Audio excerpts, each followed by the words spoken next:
နာမည်ကခနူးလို့ခေါ်ပါတယ်အခုလက်ရှိမှာတော့မလိခကျေးရွာမှာနေထိုင်ပါတယ်နုနုဆိုတဲ့ခေါက်ဆွဲဆိုင်ကိုဖွင့်လှစ်ထားပါတယ်ရှင်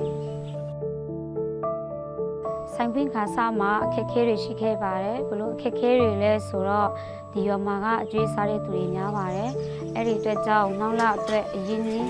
ပြန်ထည့်ဖို့အခက်အခဲတွေရှိခဲ့ပါတယ်ကျမလက်ထဲမှာပတ်စံမလုံလောက်တဲ့အခါသူများစီကအတူနဲ့ပတ်စံချီခဲ့ရပါတယ်ဆိုင်မနေရထိုင်ခင်းမလုံလောက်တဲ့အခါစားသုံးသူအနေနဲ့အစီမပြေရဘူးရှိခဲ့ပါတယ်ကျမအနေနဲ့လည်းစိတ်မကောင်းနေဖြစ်ခဲ့ရပါတယ်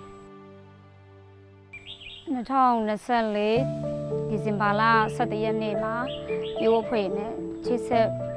က်ပြီးတော့ကျမရဲ့လုပ်ငန်းအတွက်ထောက်ပံ့ကြေးငွေ6သိန်းကိုရရှိခဲ့ပါတယ်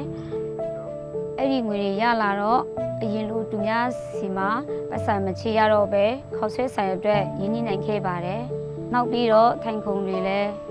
ဝယ်နိုင်ခဲ့ပါတယ်ခေါက်ဆွဲဆိုင်အတွက်အစာပလာတွေလည်းဝယ်ခဲ့ပါတယ်အဲ့ဒီအတွက်ကျမရဲ့ခေါက်ဆွဲဆိုင်ကအရင်ကထက်ပိုပြီးအဆင်ပြေလာပါတယ်ကျမအနေနဲ့လည်းစားသုံးသူတွေပိုပြီးများလာတဲ့ခါကျတော့ချစ်စီပေးနိုင်နိုင်တဲ့အတွက်ပျော်လဲပျော်ပါတယ်ကြည်လဲကြည်နူးတယ်ယုံကြည်မှုလည်းအပြည့်အဝရှိလာပါတယ်ကျမရည်ရွယ်ထားတာကတော့ဒီခေါက်ဆွဲဆိုင်ပို့ပြီးမှတိုးချစ်ချင်ပါတယ်